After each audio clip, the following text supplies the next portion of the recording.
I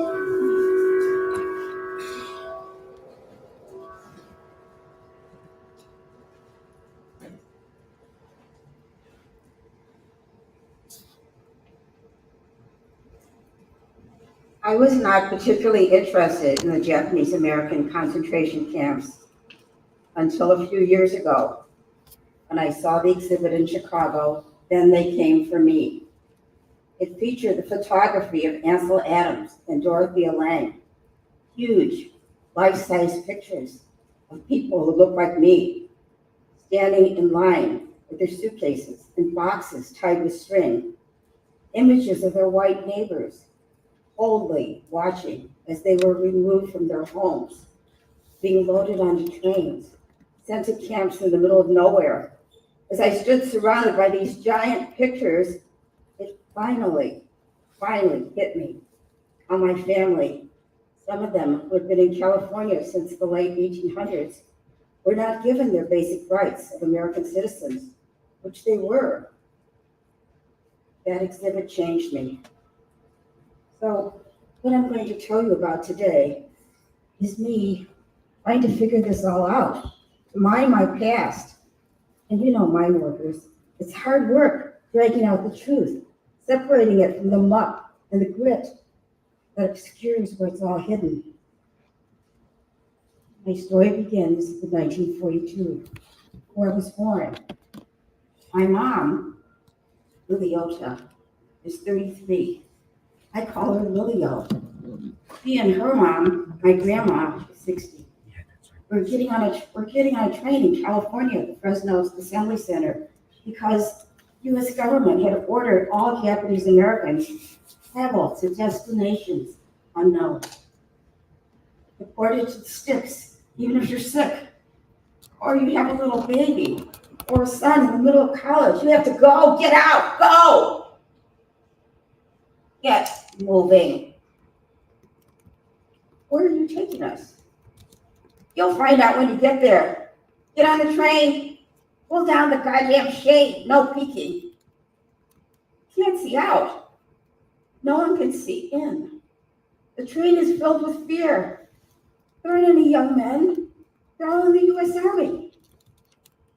Some of these women have husbands who are already serving in the U.S. Army, you know.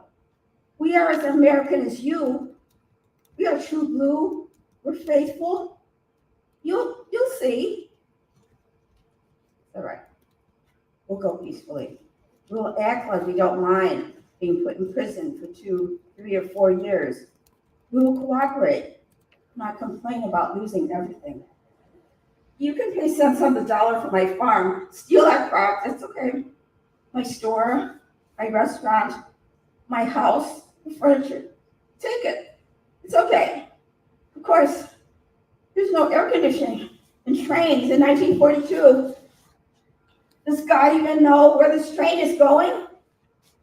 Through the mountains, the swamplands, through the deserts, to die from heat? God bless America, my home, sweet. Home is gone. Hey, there's my dad. Dad's on this train. Dad's blood pressure is too high for the army to take him. His eyes are kind of weak. He can't shoot. But the U.S. Army grabbed his little brother Jack right at the train station. Uncle Jack is headed for military intelligence service. Uncle Jack gets to take another train going another way. He ends up a 50-year U.S. Army man. It's a career with benefits. Sweet, huh? Destination, swamps of Jerome, Arkansas, where snakes come slithering out at night. It's so hot. Dad tells me the corn in the fields pop. Dad has not yet spied Lilio yet, his future wife, my future mom. Dad doesn't know he's going to be my dad. And he's on the same train as mom, who doesn't know she's going to be my mom. Dad doesn't mind getting out of California. His family restaurant is too much work, and the lawyers all set to steal it anyway. Maybe he can just sit and play cards his buddies all day. Hey, put this guy in the kitchen, he can cook. Oh no, we're dead. We're cooking. Only now it's for 8,500 people. But there's pay, $17 a month. Okay, anything you say, Mr. President. Dad is right on track. His great concentration camp romance with Mom. Chase that college gal, Lulio, around the barbed wire fence. You can't run very far, surrounded by swamps, and snakes and guard towers. Dad'll catch her. There's Dad, along with more than 120,000 Japanese Americans, whoosh, whoosh, off the West Coast into the middle of America. I know. I wouldn't even be here if Dad hadn't been put in that camp in the swamps of Arkansas. Am I a lucky duck or what? So, for my entire childhood, growing up on the west side of Chicago, I was a porch sitter. I learned a lot sitting on our front porch steps as a kid, 10 stairs up, safely looking down on Winchester Street. Malcolm X Junior College now covers over the street where my parents' 3-story boarding house for men once stood. The Japanese American men who lived there were in this kind of way station while they were waiting to go into the army, released from the camps while their background checks were being worked out. The draft board was only a few blocks away from us. And at dusk, I loved sitting on the top step, looking out at the top row of green operating room lights, the top Cook County Hospital a few blocks away. The ghostly lime-colored lights on the top row of the Vanilla Milk Cook County Hospital were like gold lights beaming out to me. You'll be all right, Connie. Don't worry.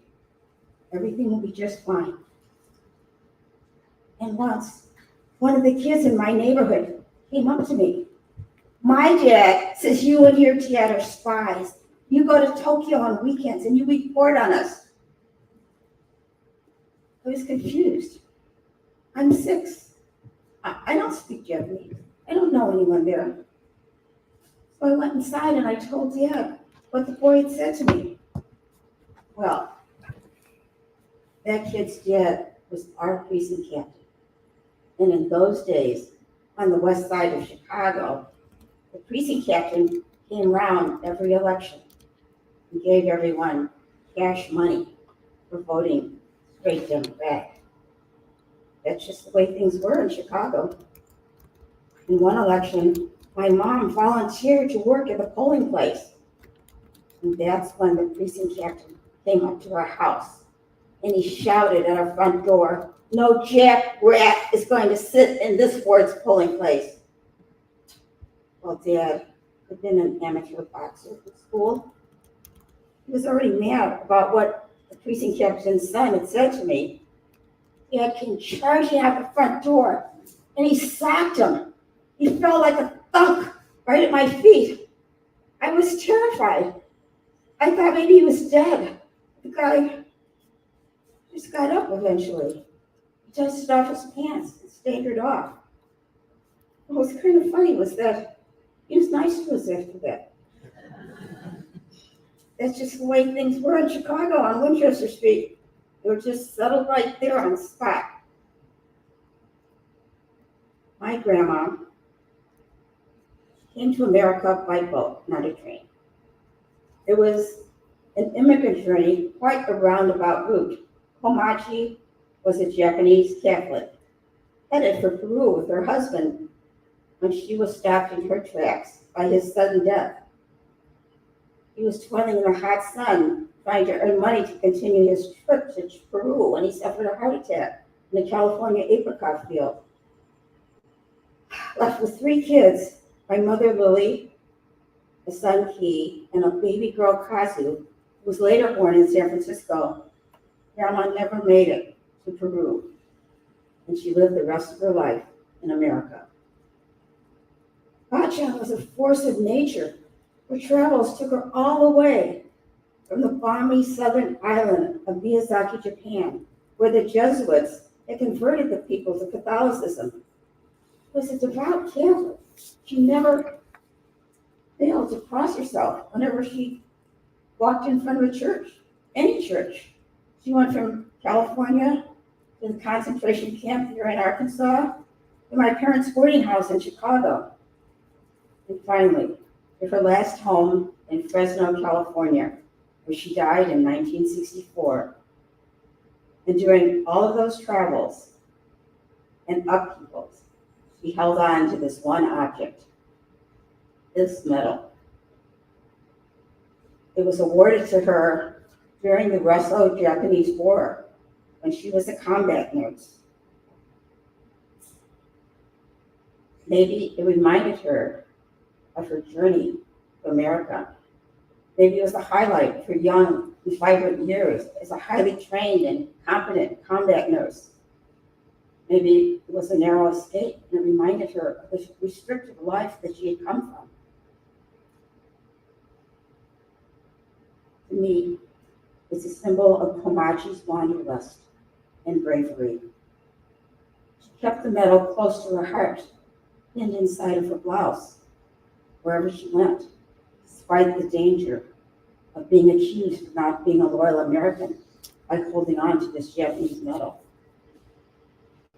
It was stored in my mother's safe deposit box. And when I cleaned it out after her death, I found it. Having it today in my possession makes me strong.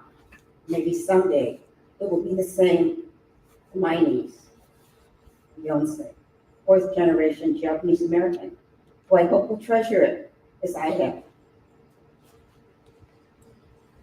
Connie, you should do some good in the world. Make it a better place, Mom said to me when I was young and sleeping all the time. You know, your father's mother was descended from a samurai.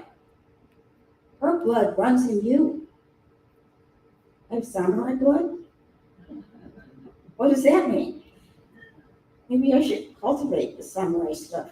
So I went down to this old Buddhist temple in our neighborhood where a small ragtag troop practiced the ancient art of kendo, fighting with bamboo swords called shinai and following the way of the warrior.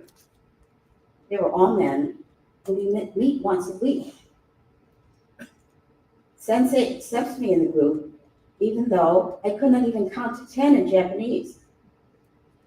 I wasn't off to a very good start with these guys, but I worked hard.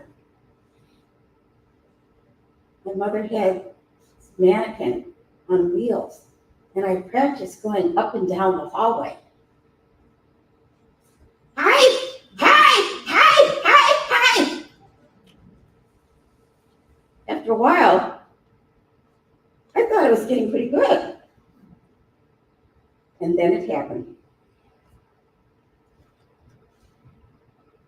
Our sensei told me that he was expecting a group from Waseda University to come and compete against all of the kendo groups in the United States. We would be matched against them. And in the end, the sensei would fight against the head of the Tokyo group. And of course, I wanted us to beat the sushi out of those guys. The winter passed quickly, and we started practicing every night instead of just once a week. So in the end, the teacher, the sensei, didn't pick me to compete against any of the Tokyo warriors. I was sort of disappointed, but I understood. We had to win and only put up our best fighters on the tournament day. That spring, the day of the big competition came. It was held in a big, cavernous high school gym that echoed every sound. Our Chicago group was lined up on a highly polished wood floor, 30 minutes ahead of time, waiting. And then I heard it, this kind of low, rumbling. Boom, boom, boom. The rumbles grew louder. accompanied by this beast-like grunting.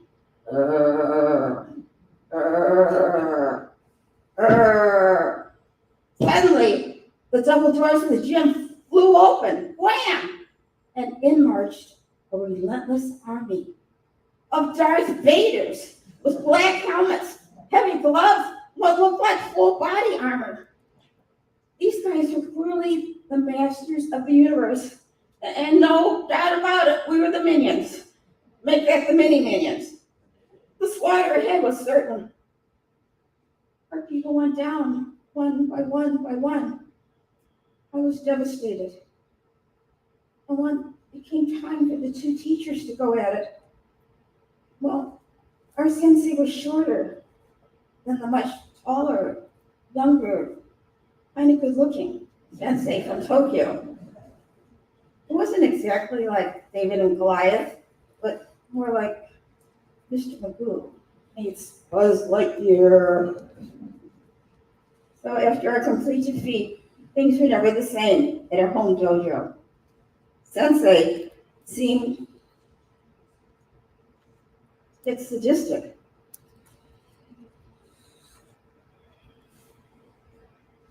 He would try to get the newbie boys in a headlock and roll around on the floor, or lord it over the rest of us by picking on the newbie boys.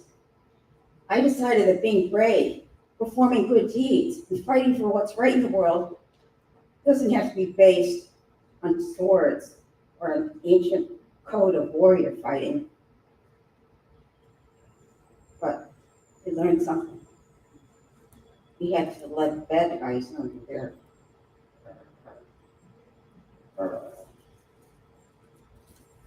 So I was an advertising writer for over 20 years.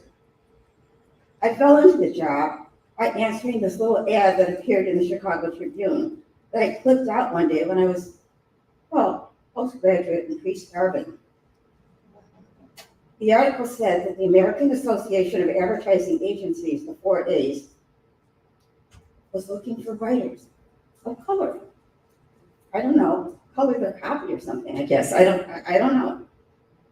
At this time in the 60s, no one, including me, thought about political correctness. Except I do remember one commercial on TV that always gave me this earthy feeling in the pit of my stomach. At the end of every Riceland rice commercial, this little ochre-colored cartoon guy with buck teeth and a coolie hat sing-song the company jingle. It's very nice. It's Riceland buying. A mallet came down and hit the little guy on the head. He fell down on the floor, and there were stars rolling around his head. I hated that commercial. Why did he have to be knocked unconscious? What exactly is very nice? What does that mean? Where the hell is Riceland anyway? I looked at the package one day. Oh, Arkansas. I should have known. Anyway, I called the number in the ad, which I heard over 400 colored folks called before me. Frank Thornton, who was an agency creative guy, answered and said, "Well, are you black?" No, I said. "Well, you're white." No. "Well, what are you? And why in hell do you want to get into the ad biz anyway?" I said the first thing that came into my head, I'm Japanese descent. I wanted to get into advertising to find out why it's very nice in Riceland. Boing. Total silence. Frank started laughing uproariously, banging his desk. I could hear him with his fist. "Okay, Connie, you're in." And 25 of us would-be writers and art directors were accepted into the 4A's training program. Upon graduation, I started out at J. Walter Thompson, a large agency in downtown Chicago. I made a lot of friends who were just like me, sort of ornery, defiant, different. We'd go to lunch every day at a nearby Chinese restaurant on Rush Street. The drinks were pretty potent there. we'd get kind of fried and stagger back to work. I remember once I was presenting a commercial to one of the businessmen, and the account executive turned to me and said, "You haven't a Chinaman's chance of getting that thing through, Connie."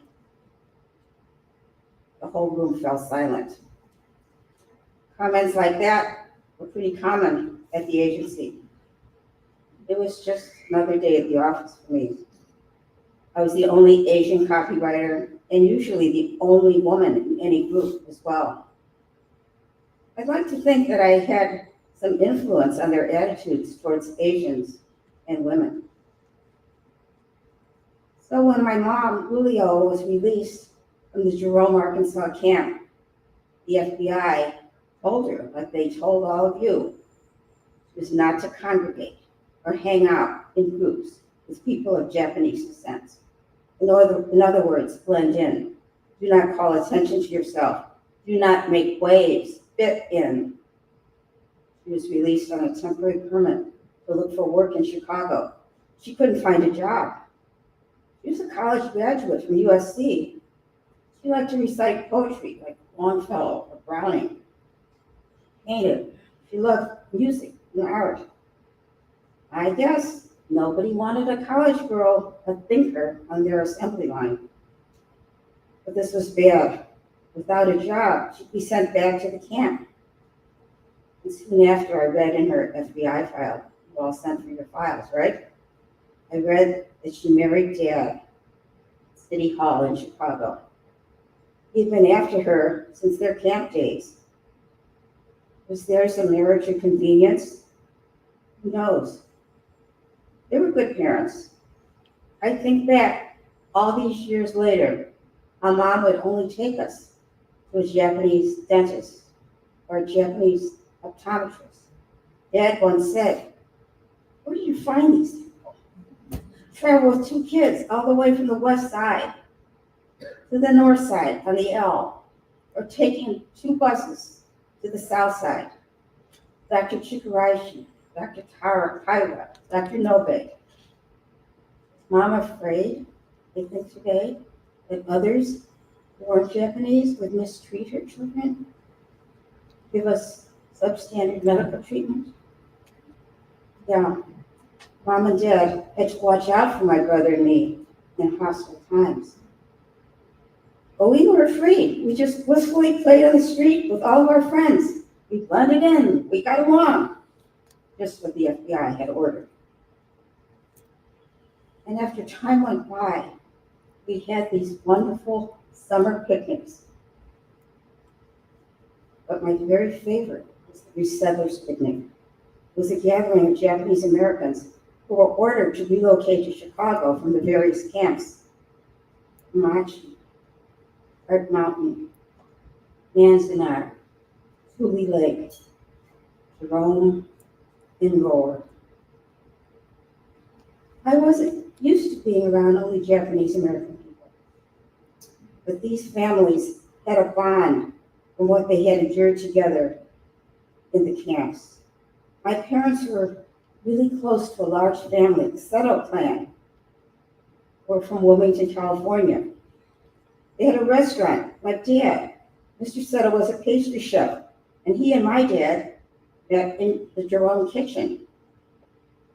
Masa was their daughter, and they were about the same age, and they worked together in the camp office. They relocated to Chicago about the same time before I was born. We spent every Christmas, Thanksgiving, and St. Patrick's Day together, and New Year's, of course. They were our Chicago family from then on. So at these picnics, there'd be long tables of dishes that we all brought. Jello molds, sushi, banana bread, chicken teriyaki, barbecue pork. There are always tons of door prizes donated by the Japanese stores around Park and Division Street. Big 100-pound bags of rice, or a gift certificate, or beauty session at the Mark Twain Beauty Shop, gifts and taburis, plenty of smaller stuff with bingo and raffle prizes. Dad's card club would set up card tables and they'd play all day on a fuda poker, bridge, leaving us kids free to do whatever we wanted.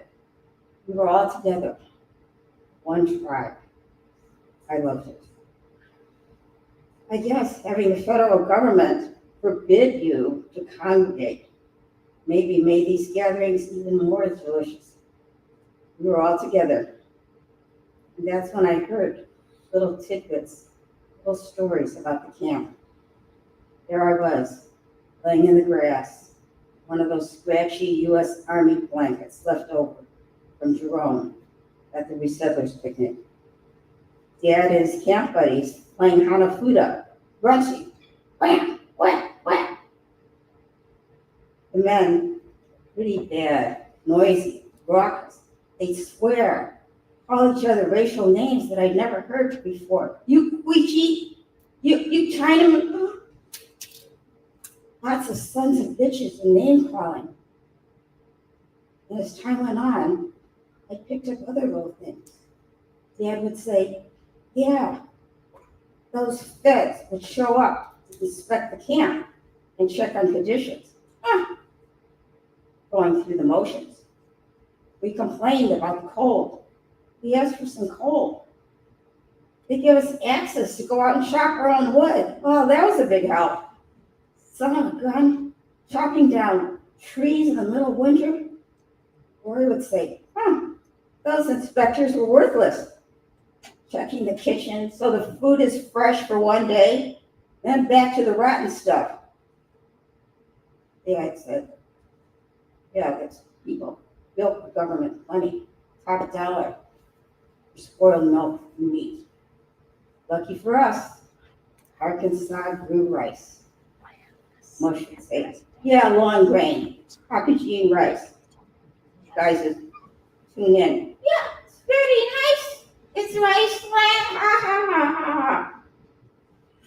Hey, Dad would say, the only rice we eat in our house is rice land. We only buy American now, right, guys? Just shut up, bitch. Deal. Once I remember a snake slithered out of the forest reserve. And the guys caught it. They stomped it. They skinned it. They swung it around over their heads. And when they got sick of it, they threw it into the woods. Such a weird Lord of the Flies moment. Primal. Horrible. Then they just went back to playing cards. Maybe, there's no doubt, some repressed trauma that had played out that day. They felt better. Once, this Japanese American guy and I were talking about our families after camp in Chicago. And I told him where we lived. He got all huffy with me, saying, you lived on the west side of Chicago? We were only allowed on the north and the south side. How come you guys got a house? No one would even rent an apartment to us. None of us could afford a house in those days. How come you guys had one? I didn't tell him about my suspicions about Mom. And judging from the look in the guy's eye, maybe I didn't have to. When I ordered Mom's FBI file, I found out later that they had put my parents in charge of this boarding house, which housed Japanese American men after they'd come out of the concentration camp, in case neighbors got hostile to them. I think Mom was a spy, or at least an informant for the FBI. I found out later that she had a card somewhere with a number on it to call in case she noticed something suspicious. But she said she never noticed anything. She never made the call. But my grandmother did get to go back to her home in California, in Fresno, and many others didn't. Young men all wanted to prove their patriotism by serving in the U.S. Army or going to boot camp.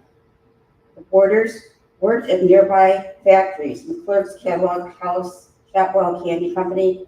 Then there was a shortage of workers, right? Remember?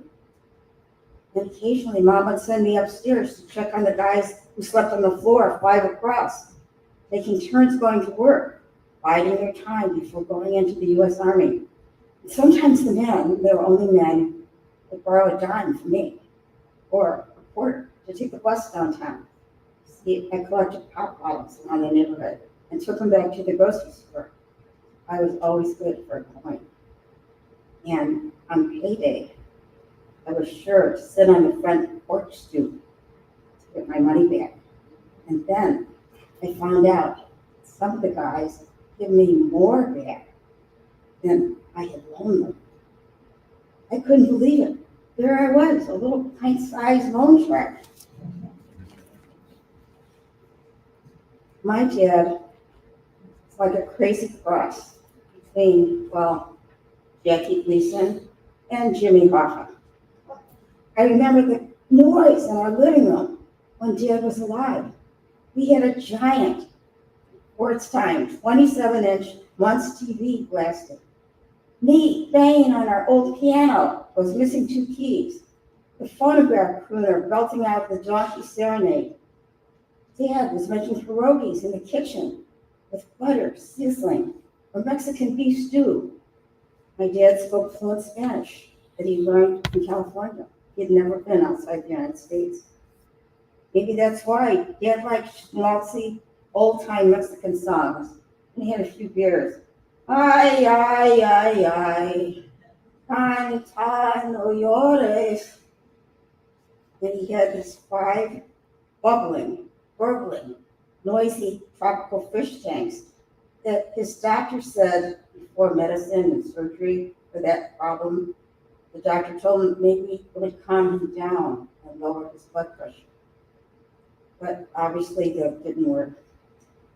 Dad was gone in a flash at 48 years old. All of a sudden, without fanfare, he keeled over of a heart attack before work at his usual watering hole, surrounded by his union buddies. I sort of knew something was wrong because Dad drove back after leaving for work, got out, climbed the stairs, and he just patted me on the head and turned around and went back downstairs. Seemed a little down to me. Well, there was a huge funeral at Mom's church. Members of the machinist union were the pallbearers for Dad. My father was the shop steward and had taken all of his men out on strike. He told me he was probably just a C+ tool and die maker, but an A+ union guy. So, after Dad died, so did all his fish. The neon tetras and the guppies, the angelfish, the Siamese spiders, the bottom-feeding catfish, all went with Dad to the great fish pond in the beyond. Mom sold all of the tanks and the paraphernalia to a guy who came and got it all. Then the whole boarding house got quiet. The rhythm of our home was broken. I couldn't smell Dad's coffee in the kitchen anymore. My life was turned upside down. Mom believed in something she called continuity for us. We would stay in the same house. We'd have the same friends, go to the same school, have the same neighbors. So she made no plans to move back to California. She was a stay-at-home mom, but she had worked part-time at a school in Pilsen as a clerk. She used her connection there to get a teaching job, and she supported us by that job. Mom never remarried. She had one date, but that didn't work out too well. I was working downtown one day at the Opernet. My mother calls me up. I am not going to be buried way out in the sticks somewhere with all those other Japanese people all together. I want to be buried right in the center of Chicago, in Graceland Cemetery. Mom, I don't think they let Japanese into Graceland Cemetery. Just meet me down there, Connie. So I went down there during my lunch hour. When I got there was a guy with a clipboard writing up her order, telling her just what she wanted. My mom was no pushover. She taught fourth grade on 18th Street in Pilsen, which wasn't a great neighborhood. I saw her handle kids the way she handled my brother and me, with toughness and a bit of humor. The last words to me in the hospice will stay with me for the rest of my life. Well, honey, I had a good life. But if I had it to do all over again, she whispered in a raspy voice. I leaned over to hear her better. Yeah, Mom? Then in a louder voice, she blurts out, if I had it to do all over again, I'd have all Danish modern furniture.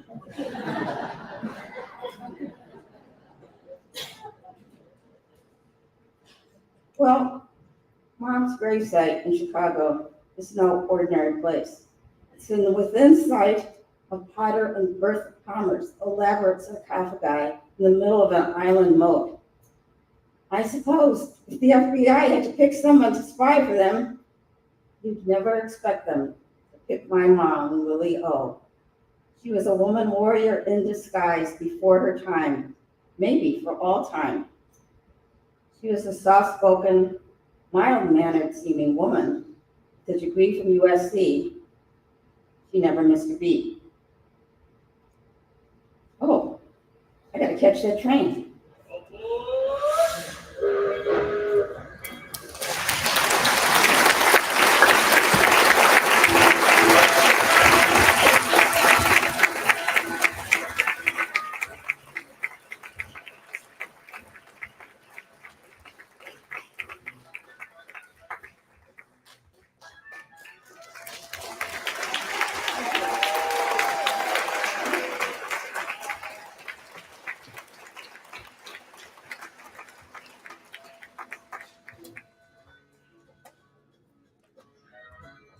Okay, we're gonna have a little discussion, and Ross Harano is going to ask me something.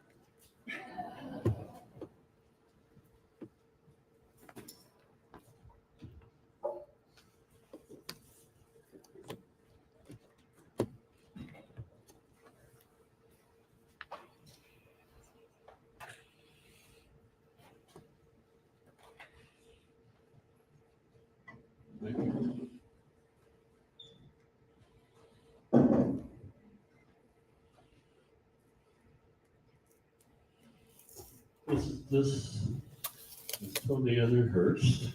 I've known Connie since we're both babies almost. They're family friends. And her father and my father were part of a Nisei bridge group that met every Saturday for 30 years playing bridge.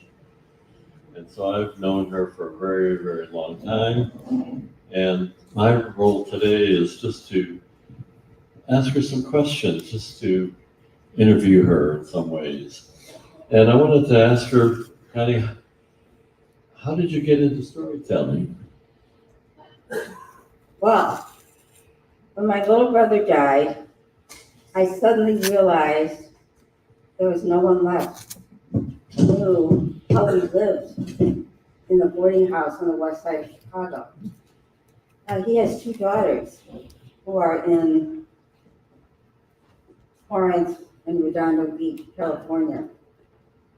They're not here. They're Valley girls. You know, the beach is my life. And I realized that you cannot really understand yourself unless you understand what happened. And that I had some residual effects from my parents' imprisonment that were still affecting me. If somebody spoke to me in Japanese, I got kind of bristly. Why are you talking to me in Japanese? Or my mother used to drive with me in a car and she'd say, Connie, there's a policeman. And I'd say, so what? We're not doing anything wrong. But she was nervous about authority. And I always, like other minorities, I'm always watchful. I watch to see if there's a policeman or security guard, if they're going to stop me. So I feel that all of us here have residual effects, even if we're not born in the camps. And I want my family and the young slaves and both slaves to understand what happened, so they will understand themselves. So how has storytelling helped you to learn more about your parents in terms of the incarceration, in terms of Jerome? How has the storytelling helped you learn all about it? Well, in advertising, I've been a writer since I was little. I was mainly interested in poetry. It's very impersonal. And I was just at an exercise class at the North Center in Chicago, and I saw a flyer for the Goodman Theater's workshop on personal narration. And I have been trying to tell the story of growing up on the west side of Chicago for a long time. And now I had the time, and I wanted to write these stories, but I couldn't do it. They existed in a locked box in my heart. So I thought maybe this would help. So I took the course, and for about the first 5 years, I never said a word about my parents. I talked about my friends, kids on the street. And one day, I told a story where my mother was seeing me off to college and said, "Well, Connie, remember what your mother said." I said, "Mom, please, I have to go and remember. Just remember my advice. It's better to try than not to succeed at all." And everybody said to me, "That's the first time you talked about your mother." And that unlocked the box inside me. And now they can't shut me up.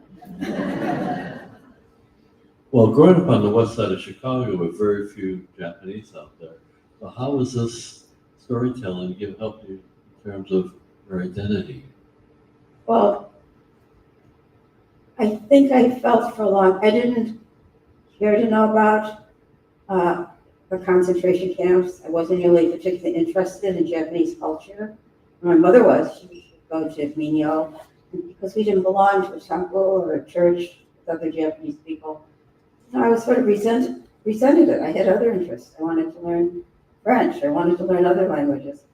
But the more I delved into the past, the more I realized how much my parents had gone through, I started becoming more interested. So I feel really comfortable with all of you. I just met this Tom this afternoon as we were leaving, and now we're friends. Well, why is your storytelling so important in terms of telling your story and passing it on to the next generation? So how does this affect you in terms of reaching out to communities like this? It's a big responsibility. Well, I have to admit, I didn't even want to come. Ross calls me and says, "How would you like?" Ross heard the story at Lifeline at a theater in Chicago, and mostly the audience is not Japanese. And I thought, well, this is fine. They could hear what had happened to us, though they themselves were not affected. And I have to thank my director, Sharon Evans, and she's also a teaching artist at the Goodman Theater. And she said, "You have to go, Connie." And I said, "Well, okay." So here I am. And I love all of you. I really have met many of you, and I'm really happy to be here. Well, great. I know that we're operating on a very short timetable, and we're going to end on time. So if there's any questions out there, but if there's any questions, that we could take one question maybe at the most. If not, any questions?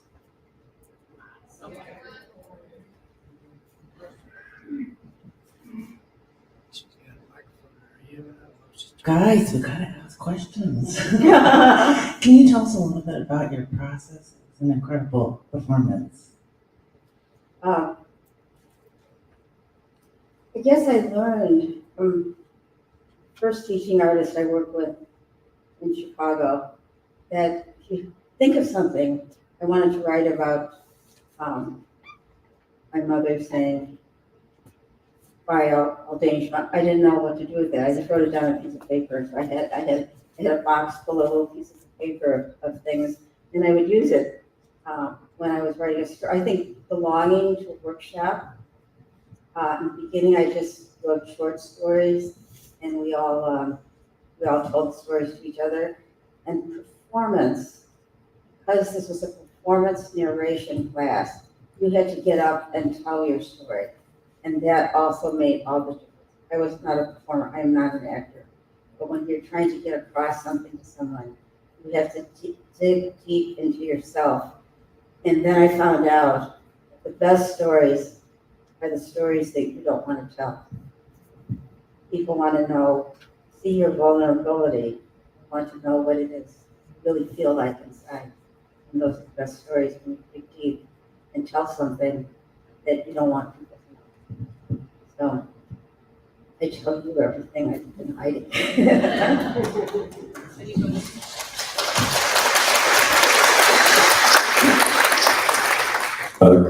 Connie, thank you very much for joining us. It was great of you. And then sharing your process. But how long did that process take? I started with the first workshop in 2010. And I wrote basically 10-minute stories for 5 years that were not particularly personal. They were about friends or people or something that had happened, mostly not involving any Japanese Americans. And it took a long time before I got to the place where I could tell what was really bothering me. And it happened because of the skill of the workshop teachers. The teacher said to me, "Well, tell us something, each of you in the class, something that hurt your feelings. It's 15 seconds. Right away, I had to come up with something. I said, "Well, I was interviewing for a job, and the man said, 'Oh, yeah, you're a terrific writer. This is great.' As I see it, we have 5 strikes against you. Short, fat, soft-spoken, Japanese woman." That happened about 40 years earlier, and it was inside me still because it came out of me. That's where I learned to go to that place where I'd hidden things that had hurt my feelings and get them out there. Does that answer your question? Yes, thank you. And one other thing, just wanted to congratulate Sherry for the direction. It was really good. Thank you. Well, you're definitely